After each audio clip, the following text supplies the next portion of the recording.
let's learn how you can delete your search history on Google app. I will show you this tutorial on iPhone, but you can follow up with any other device if you want. Method is same, and we'll be using Google Chrome instead of Safari for this tutorial.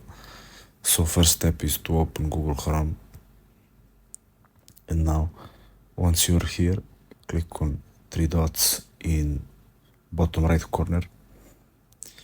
This will open up a new tab on this blue icons. Click on history with rewind time clock, and here it will open entire history you searched. To delete this, click on this red delete browsing data, and here you will have several options. For this video we will delete only browsing history, and you can select time range you want to delete. For example, let's take 7 days.